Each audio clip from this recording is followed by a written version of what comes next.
ngayon. Totoo. Nanonood ng media con yan. Oo, sa lahat na nanonood sa Anong live advice stream. na mabibigay mo, Chong?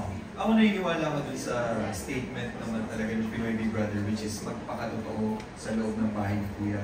But at the same time, hindi kasi siya period yung statement na yun. For me, it's a comma that says, after, magpakatotoo ka.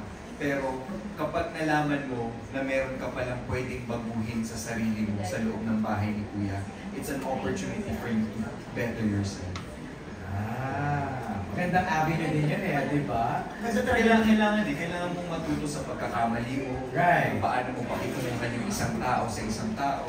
So, yun lang. Magpakatotoo ka pero intindihin mo pa rin yung... Huwag mong kalimutan makipagkapwa-tao. Pero the courage to share that in front of everybody on national television, iba din yun, The guts to do that. Test of character. Diba? Test of character. Tama. Alexa, paano naman magiging feel ng online world with you? Pakiramdam ko po ang ambag ko dito talaga is... Sabi nung staff ganda, hindi joke lang. Ang ambag ko po talaga dito, I believe it's a set of fresh new eyes. The hurt. Yes, ate natin ito mo.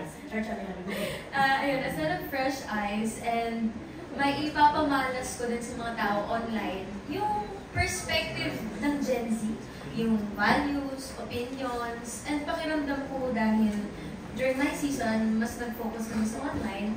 Hopefully, I could bring in an online audience as well. Saka natuwa ko na na-manifest yung... True! This is a manifestation turned into a reality. I know, the new path na gustong i-take ni Alexa, which is hosting. Okay, so kung ang tanong nyo, kailan ba i-reveal ang mga housemates? Eto na, mark your calendars. This coming July 15 to 19, prepare yourselves for an exciting quest to discover the newest stars and the next generation of housemates on Star Hunt, the audition show, hosted by our very own Melay Cantiveros. Yun po yung pangalan ng show, Star Hunt, the audition show.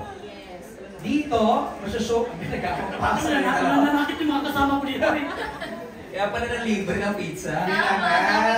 Hindi kasi na-advance pa rin yung sweldo ko dun sa July. Alam ko katas ng paano naman That's what nagastos na yun. Nagastos na. So sa show po na to, it will showcase the journeys of thousands of aspiring housemates and star magic artists hopefuls. We will also reveal one housemate per day doon sa show ni Melay. So don't miss it. Yes, lahat ng journey ng ating mga housemate na sinara nila Direk Lauren, nila Ma'am Cory, at talagang mapapanood nyo doon. Kaya please don't miss it. Anong date ulit? July 15? July 15 to 19. Okay, and then the following day, July 20, ito na po ang grand kick-off ng Pinoy Big Brother Gen 11!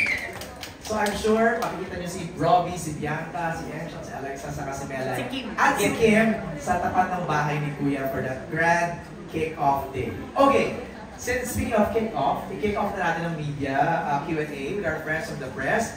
Aaron Domingo, kailangan pag in-introduce mo, merong moniker, ha? Yes. Ganun, ha? Yes, MJ. Pag hindi mo kaya may moniker yan, ano ka na kay King Cho, ha? Correct, correct. Let's go! Ito, ang una magtatanong, ang Balidos, ang kapitbahay ni Kuya. Walang gaman si MJ Marfoli. Oh, TV fan. Thank you so much, Aaron. Yes.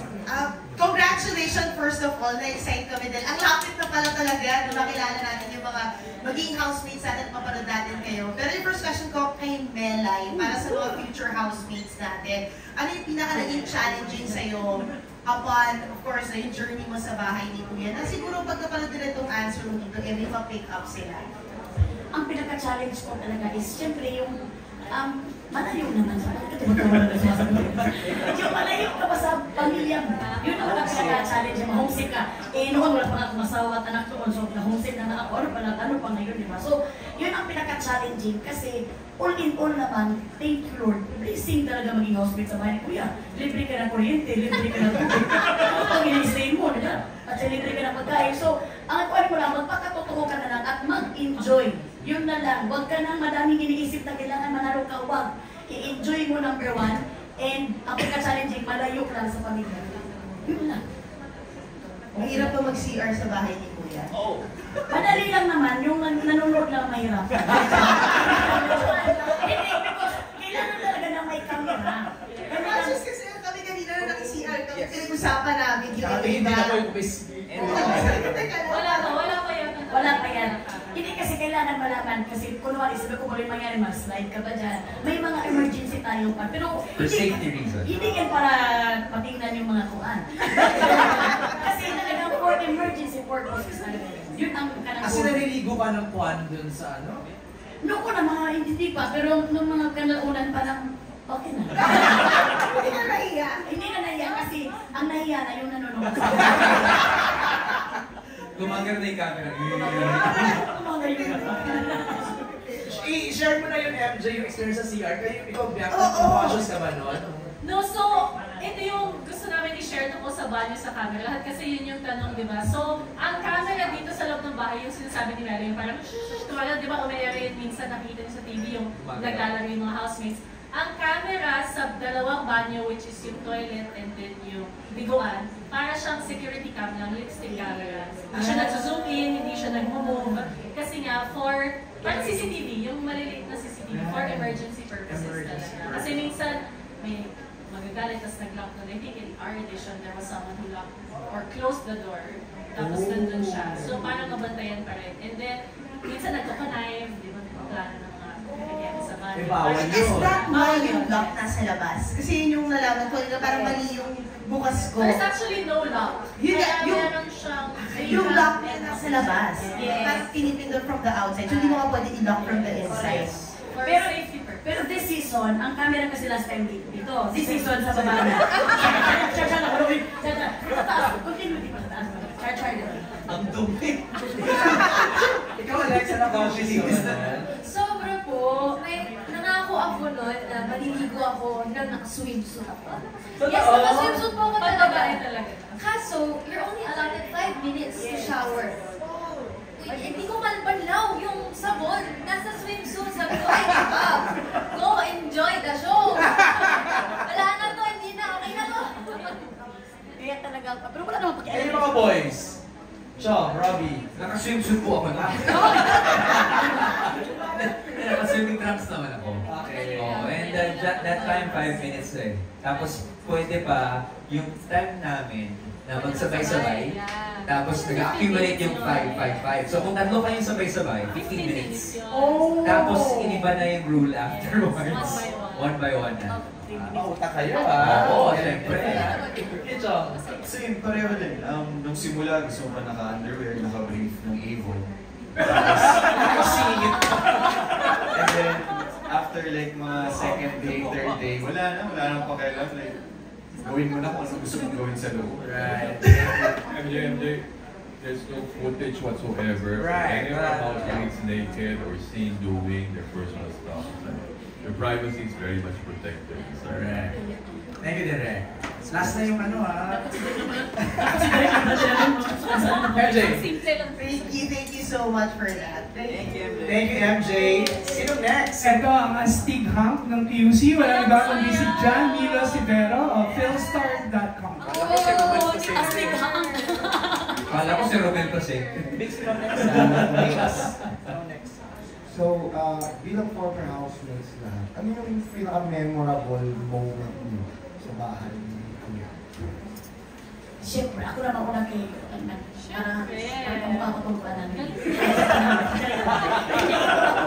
Ako naman una kasi, ang pinaka-memorable, hindi ko naman pwede nang itanggi, kundi ang aking pagkakilala ko sa aking husband. Kasi yun talaga nakatuloy ko ako. So makasabi ka talaga na grabe si Lord, yung talagang ginawang instrument of Big Brother para magkita ang dalawa. Jericho o Jason? Jericho. Dalawa na pamilya. Kaya ngayon, nakabuo kami ng pamilya. So yun ang pinaka-memorable. Ikaw naman yun. Robbie, Ako? ikaw. Pwede naman yung big night din, no? Nung sa Araneta Coliseum, nakita ko na, oh wow, ang daming tao, overwhelming yung feeling, tapos first time ko marinig sa tatay ko na proud ako sa'yo, anak. Oh! First time. That night. So parang, oh okay, ang sarap ng pakiramdam. Chong, ikaw. Ako kasi house guest ako yung pumasok. I was just here for 15 days. Pero ngayon na-realize ko, I'm so privileged to experience. Kasi tama yung sinabi ni Mela yun. Kakaunti lang yung makaka-experience ng loob ng bahay ni Kuya. And honestly, I enjoyed it. Kasi wala eh, para kang nakabakasyon. But at the same time, now seeing the kids that I was with during that time, nakikita ko, nakaka-proud din as a kuya. Nakikita mo si Bailey doing his own thing. Nakikita mo yung mga nakasabay mo na, di ba, kanya-kanyang career in there. So, I'm just a proud kuya, like seeing them all the time. Lexa? Ang pinaka-memorable po para sa akin, I would say is nung na-evict po ako. Hindi kasi, while you're inside po kasi, wala kang any idea about the outside world. Hayok na yung kami makarinig ng kanta, or kung may dumaan na magsalita. So wala kang mong idea, even kung may nanonood pa. Okay. So nagulat po ako kasi nung paglabas ko, kung gaano ka-warm yung pagtanggap ng tao. Sa akin, pati na rin po kay Katie, and the stories of other people, sobrang memorable sa akin pag sinasabi nila na napanood kita sa ganito, I'm so proud of you, you did this, you did that, ang galing niyo sa loob. So yun po, sobrang memorable sa akin. I may not have won, but I feel like a winner, even if I left the house early. Bikaw. Ano po? First celebrity edition ko Yes, yun, 18 years ago na yun, so medyo mahirap lang maalala. Pero similar to Robby, parang big night, ang pinaka syempre tatatak sa'yo kasi pagpasok mo, kala mo 1 week lang. Yung fireworks date niyo. Actually, madami. Nung edition na madami nangyari. Okay naman na ito. Sinabi na lang naman na memorable sa akin. Memorable yun. And dami nangyari talaga ng audition, the first celebrity audition. Pero yun. Chill. Yan, mga ganyan. Di na alam yun ng ibang mga Gen Z na alam mo, members of the press.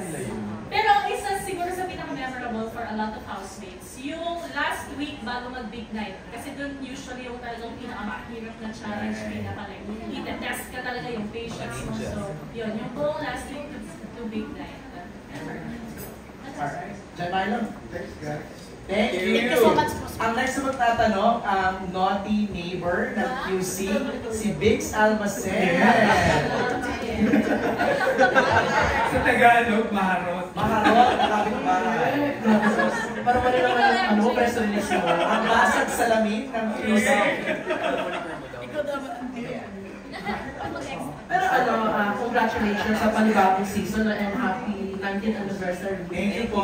Pero una kong tanong kay Direk Loren. Ay!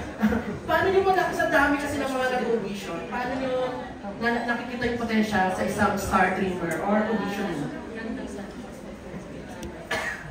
Hindi ko alam. Kasi lagi naman tinatanong yan. But nasanay na siguro kami. Hindi lang naman ako, yung mga tao ko been with us through the process. Alam na namin, mararamdaman mo, mamamataan mo, kung sino yung sa tingin mo will be good as a housemate. It's ano, parang acquired taste na natututunan mo in the process. Sa dami na ginawa namin relation. We feel, we can really tell who may be a good housemate.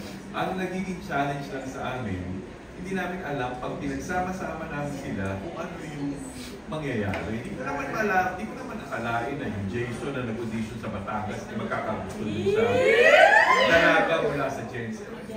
Those things, those are magic that we cannot Makasakit naman na hindi mo akalain. Hindi ko talaga akalain. Dapat really, yun yung mga ganun, di ba? Individually, you can tell, okay, ito ganyan. Pero pag pinagsama ka mag-work, yun yung unpredictable sa lahat. Even to the makers of Big Brother. Because the only time they will be together is inside the house. Okay? And this house will be very, very special. Kasi hindi naman ito forever ng bahay na ito eh. Actually, we've been threatened to be evicted from this house. Diba? So, namnamin natin, host namin natin ito. We don't know where the next house will be. So this will be a very, very special edition. Because this house will be very, very meaningful for this season. Paano natin po yung Direk? Okay. So last season na ng bahay na. Hindi natin alam. Every season seems to be like, we still have the franchise of Big Brother, but the house this, this is just a house. Like ngayon, we share it with you, this is still a house. It becomes a home only when the housemates are inside. Yun na yun, that makes the season special eh. Yung mga house. PBB is really about the house. No! It's not about the house. So naman, di ba, it's your friendship, your sense of family. Yun ang PBB, hindi ang bahay. Pero direct, nakikita ka bang potential sa akin? Hanggang ngayon, nandito ka pa. Hanggang ngayon, nasa labas ka pa rin, Mars. Ibig sabihin pa na. Well, 10 years ago, meron pa tayo activity Direct, area. gusto kasi niya naging bini. Akala ko sabihin niyo may potential siyang bumalik sa buffet. Actually, malalaman natin ngayon kasi hindi lalabas ang bahay na ito hanggang sa Pepsi. Dahil kayo na Ito yung nagpapakasal. Sorry, dito ka nakalaman na. Ganun talaga. kayo pa rin dyan 11. Dix, okay ka? Pero kay Melay. Melay, congratulations sa 1-on-1 kasi 1 million Libre naman! Thank you so much sa inyo dahil isa din, I owe it all also to inyo. Dahil kahit naman Tagalog kayo ba talagang nagkawan talaga kayo ng effort para i-promote ang kung ano naman. Kaya maraming salamat sa press. Lahat ito ng mga press dumaraw. Isa na kasi ang pumunta dun sa press ko dun sa Kuan 1. Kahit mga Bisaya na show, sila pa nagpunta. Kaya thank you so much sa inyo na talagang na-appreciate ko talaga ang inyong effort na i-promote ang Kuan 1. Kaya talagang successful ito. Maraming salamat sa inyo. Sana sunod-sunod ito. Kasi Season 2 na. Season 2 na. Season 2. ay! Season 1 pala, season 2. Pero since marami ka nang nakaka-interview na celebrity, sino yung mga sakasakali magkakaroon ng celebrity edition ng season na ito? Sino yung mga celebrity na gusto mong maging celebrity housemate? Tanungin na natin lahat. Lahat. Sino yung gusto nyong maging ipipitch nyo, meron kayo ipipitch na maging celebrity housemate?